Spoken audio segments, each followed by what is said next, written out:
do you know you're growing? I mean, how do you know you're growing spiritually? How do you measure that sort of progress? I mean, that seems like such a challenging question to answer. I think about some of the places where it's been easy to answer the question of whether I know I'm growing or not. Like before the pandemic, I used to go to Planet Fitness and work out every day. I always worked out with the physical trainer. His name was Ben. He's Captain America, not me. And one year, Ben told me, by the end of this year, you're going to be lifting those 70-pound dumbbells. 70-pound dumbbells, that's crazy. But you know what? He worked with me every day, a little bit, getting a little bit more, a little bit more. We worked out so much that the people who were in that class started to call it Tom's chest class. That's crazy. Well, you know what? By the end of the year, that thing that seemed impossible to do a chest press with two 70-pound dumbbells, I did it. I know I didn't just do it once, I did it twice.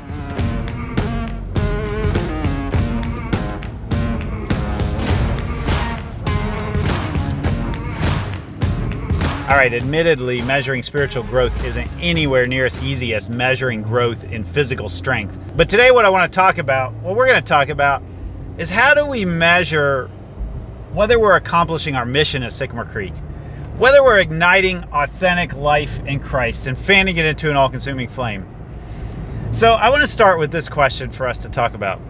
When was a time you measured growth in something, and who, like my physical trainer Ben, helped you? Let's talk about that.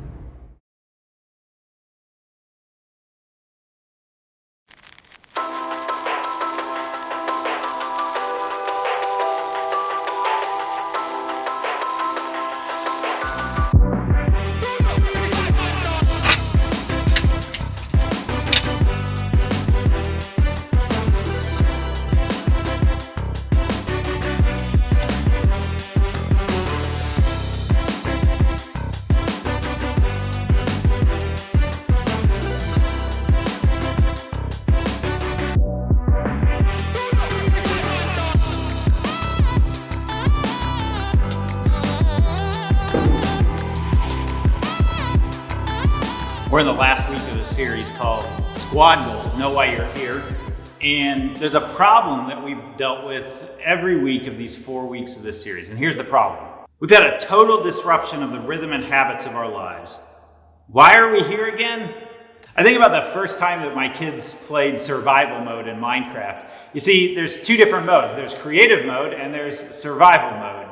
When they got into survival mode, they had no idea what they were doing to survive. They just ran around like Minecraft chickens with their heads cut off.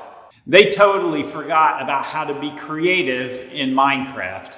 Have you ever forgotten how to do something? Why you're a part of something? What's your why or your purpose in life or a group that you're a part of? For many of us, we've been in survival mode or on autopilot for so long that we've forgotten the why amidst all of the what of just surviving from day to day. But the pandemic has also presented a unique opportunity. It's an opportunity to hit the reset button on life, to rethink your why amidst all the what. What do I want my life to be about? What do I want my church to be about?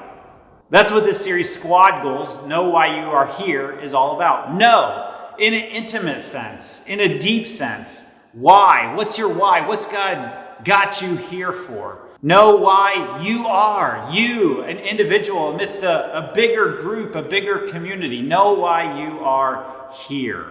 Roll call, Bueller. Bueller. Bueller. Bueller.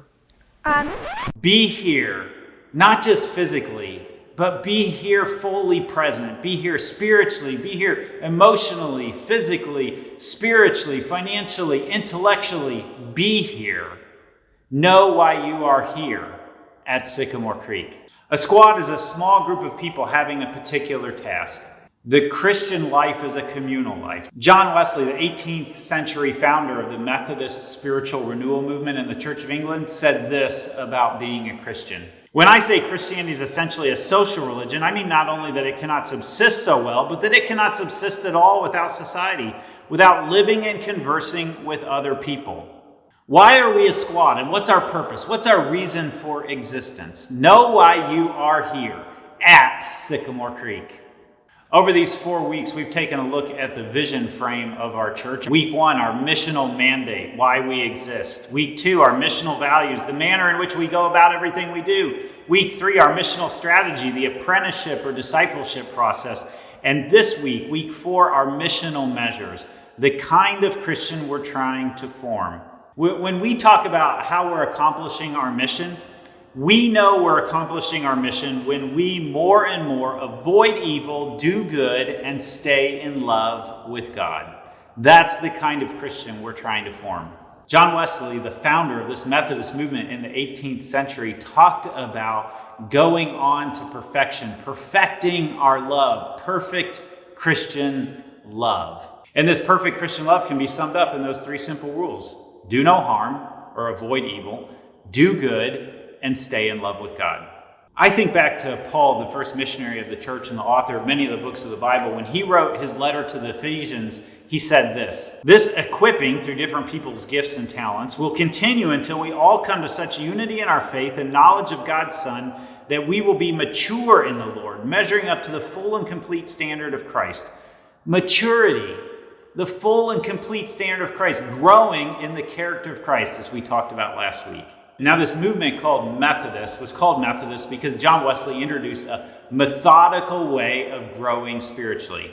It was not haphazard, not disorderly, not spontaneous, not disorganized, not thoughtless. It was disciplined, deliberate, careful. It was structured and planned. Now, you may be asking yourself right now, does God always work so systematically, so tidy, so organized? I mean, isn't the spiritual life messy? You can't really measure something as, spiritual growth? Well, the answer to that question is yes and no. I like to think of John Wesley as the Rick Steves for spiritual growth. If you've ever wanted to travel to Europe or have traveled to Europe, you're probably familiar with Rick Steves. He's the PBS guru for traveling to Europe. When my parents took Sarah and I to Italy, and we wanted to visit the Cinque Terre, we consulted Rick Steves about how to do this, and our pictures didn't quite turn out as well as his. Rick Steves' philosophy for traveling to Europe can be summed up in this way. When you travel, you have a plan from which you improvise. If you don't know how everything works, the trains, the currency, the boundaries, you're going to end up wasting a whole bunch of time and energy and money and probably not enjoying your trip. But if you have a plan where you have studied and known how these things work, you can improvise along the way. When have you had a plan that allowed you to improvise from it? We're not going to stop and talk about that, but I'd love to hear if you want to write it in the comments right now.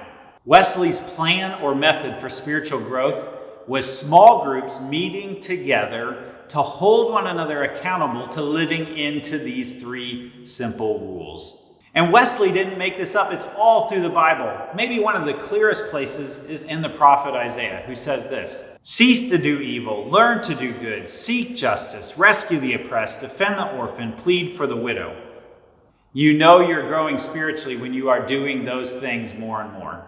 Now, Wesley and his leadership wrote up what they called the general rules of the Methodist societies, and they did this in 1739. They opened up their writing down of the general rules, saying there's only one thing that's required to join these Methodist societies, and here it is: a desire to flee from the wrath to come and to be saved from their sins.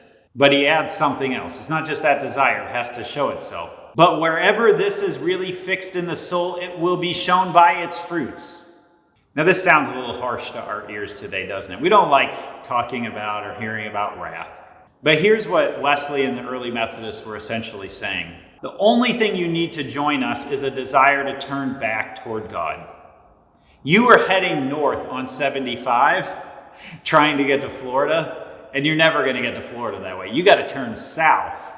You have to turn around and head south on 75 if that's where you want to go. We have to turn and embrace God. And this desire is not just evidenced by our talk, but it's evidenced by our walk, by our actions. In other words, don't be a hypocrite. You keep using the word. I don't think it means what you think it means. So Wesley and the Methodists said, listen, if this is what you want, then it's got to be evidenced by these 3 simple rules. First, by doing no harm, by avoiding evil of every kind, especially that which is most generally practiced, such as Wesley listed 17 things that were generally practiced that did harm in his day and age. Some worth mentioning are number 4, slaveholding, the buying or selling of slaves. You can't do that if you want to be a Methodist. Now, unfortunately, later Methodists dropped that one. That's part of our history that we need to confess and take ownership of. But it didn't start that way. Or number 17, borrowing without the probability of being able to pay back. Now, I think about all of the ways that we get into credit card debt these days without really thinking about how we're going to pay for it later. But maybe my favorite is number 8. Uncharitable or unprofitable conversation, especially speaking evil of magistrates and ministers. You better watch out what you say. Okay, all kidding aside, Pastor Mark and I, in conversation with the leadership here at our church, attempted to do the same thing that John Wesley did, and to write down a list of things that we see that we need to avoid that are generally practiced in our day and age, not in Wesley's day and age, but in the 21st century. And we put them in an inventory, a 3 simple rules inventory. This is a way that you can measure your spiritual growth. Is it perfect? No. Is it getting us in the right direction? Yes. It might actually be helpful for you to download the inventory right now. It might be helpful to download a version of this inventory and follow along with today's message. You can do that by going to sycamorecreekchurch.org/3 simple rules. That's the number 3 simple rules, or by using the QR code on the screen. We'll give you a minute to do that.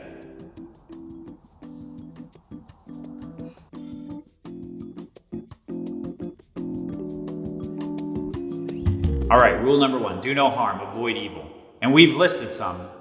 Avoid the idolatries of our day, like money, fame, power, and so on. Or avoid doing harm to yourself by not taking a day of Sabbath. That's been particularly hard over this last year, hasn't it? Or avoiding harm by daily self-examination and confession. What do you need to take responsibility for today? Now you'll notice at the end of every rule is a blank box called Other.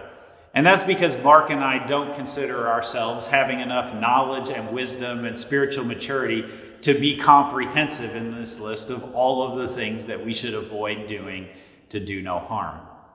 That's why that Other is there. So here's a question I want to talk with you about. I want to give you a moment to answer this question. When, where, or with who do you take time to examine your actions for harm? And who helps you? Let's talk about that.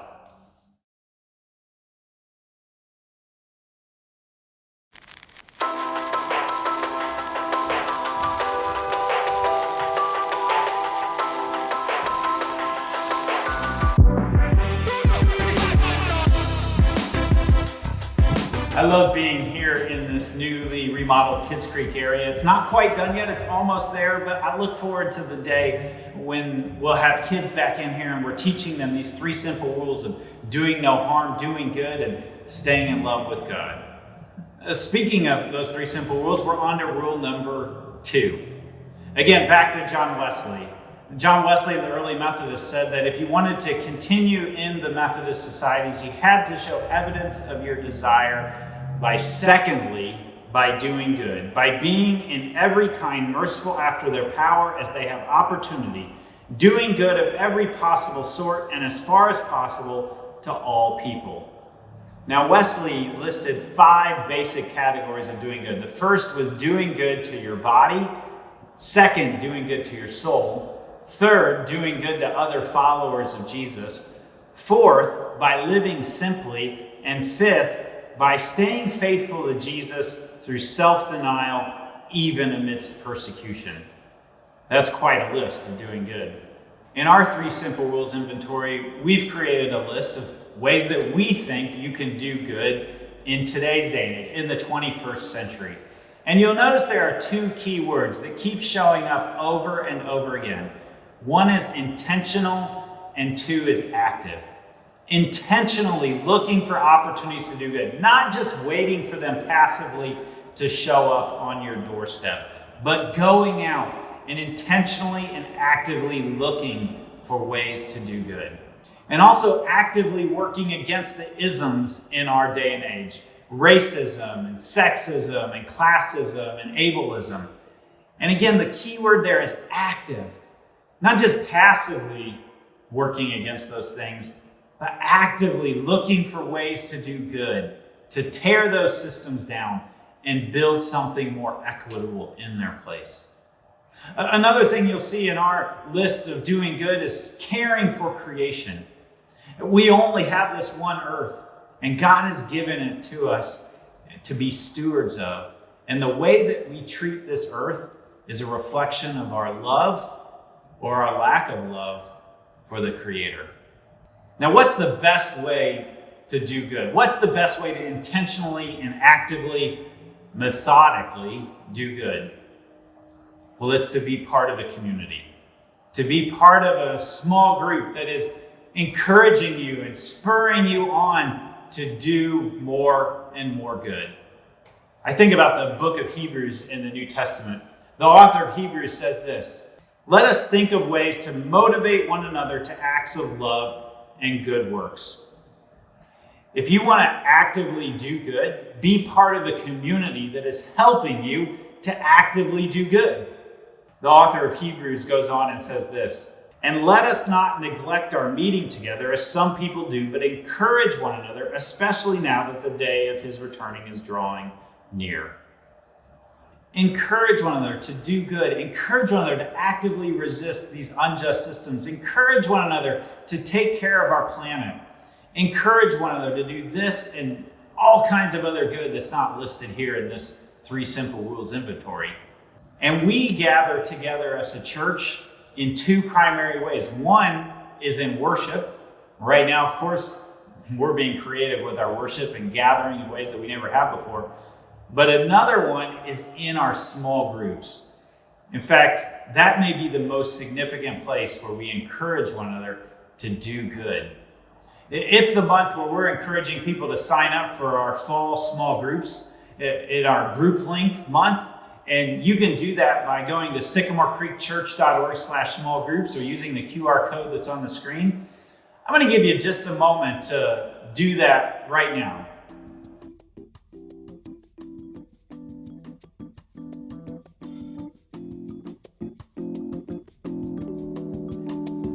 All right, so now you've signed up for a small group. I know you have, right? You have. You did it right now. You didn't just sit there. You didn't just passively wait for good to happen. You actively went out and sought a small group, especially right now. You intentionally sought a small group to be a part of, to help you not just want to do good or talk about doing good, but to actually do good in your life and the life. You did that, right? Okay, good. Yep, all right. I know you did it. Okay. Wait, here's a question I have for us to talk about right now. How do you intentionally look for ways to do good? And who helps you? Let's talk about that.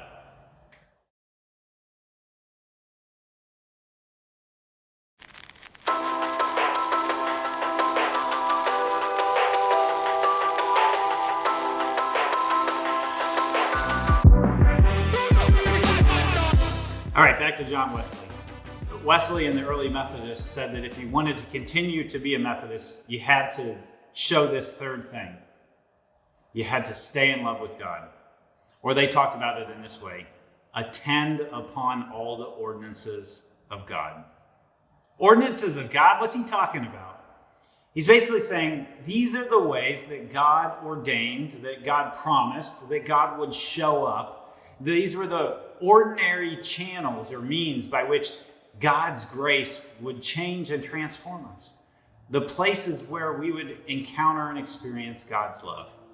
Wesley listed 6: public worship, hearing the Bible read and preached, communion, family prayer, private reading, studying, and searching the scriptures, And the sixth one was abstinence or fasting.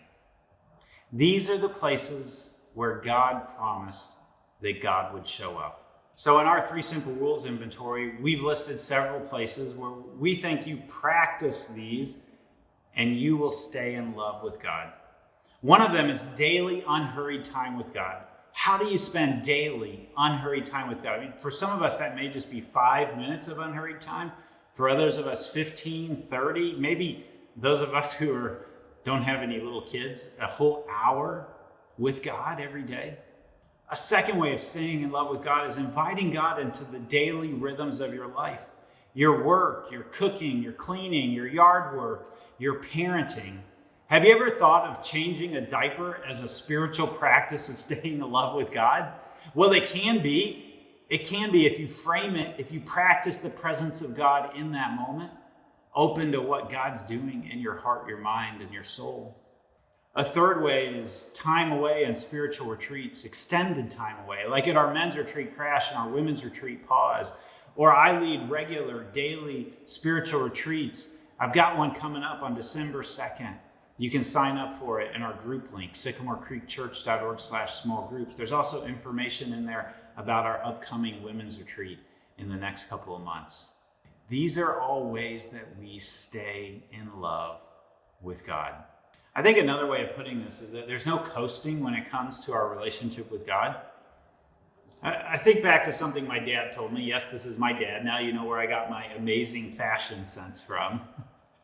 My dad was married 3 times. He knew something about both life and love and what works and what doesn't work. And he once told me, you're either growing together in your marriage or you're growing apart. There is no coasting. If you're coasting, that means you're growing apart in your marriage. I think the same thing is true of our relationship with God. Don't coast. Actively, intentionally stay in love with God every single day.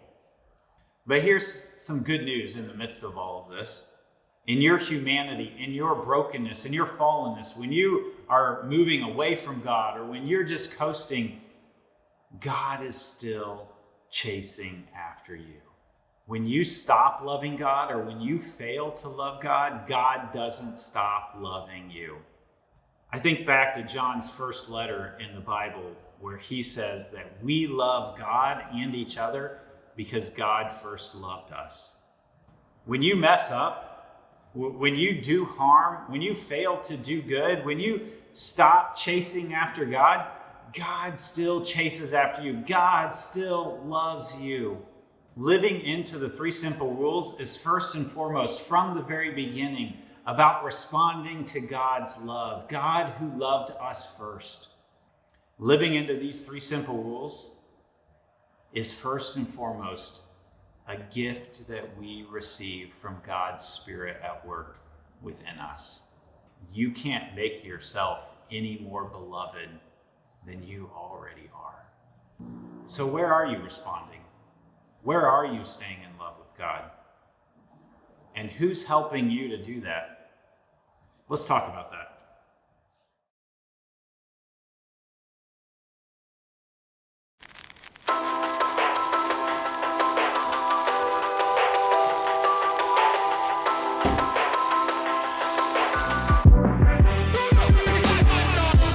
So we've been talking about today how we measure spiritual growth, how we know as a church that we're accomplishing our mission. And here's the paradox about measuring spiritual growth. The more you grow, the more you realize just how much more room there is to grow. The longer you're on the journey, the more you realize just how long the journey is. The more that you do no harm, the more that you realize how many ways there are to do harm. The more that you do good, the more you realize just how much more good there is to be done. The more that you stay in love with God, the more that you realize just how infinite God's love really is.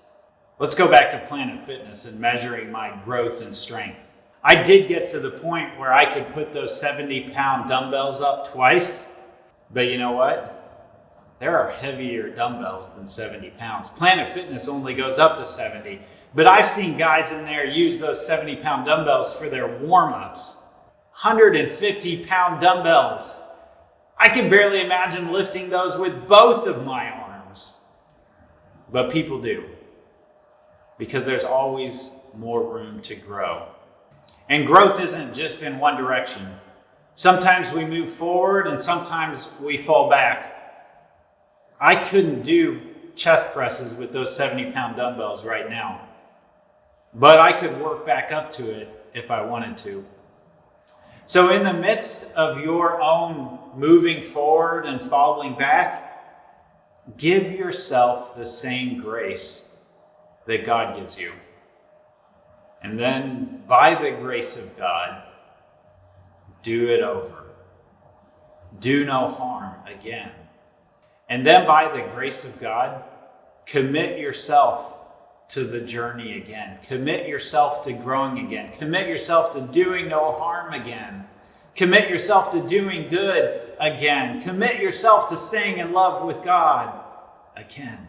The mystery of God's grace is that it meets you where you are, but it doesn't let you stay there.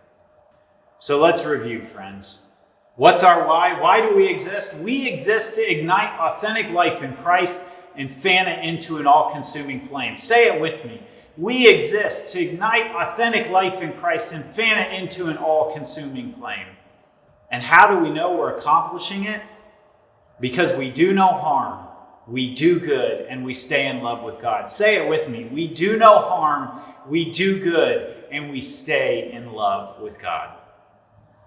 For the last 4 weeks, we've looked at our vision frame. Know why you are here. What are our squad goals? Know why you're here at Sycamore Creek.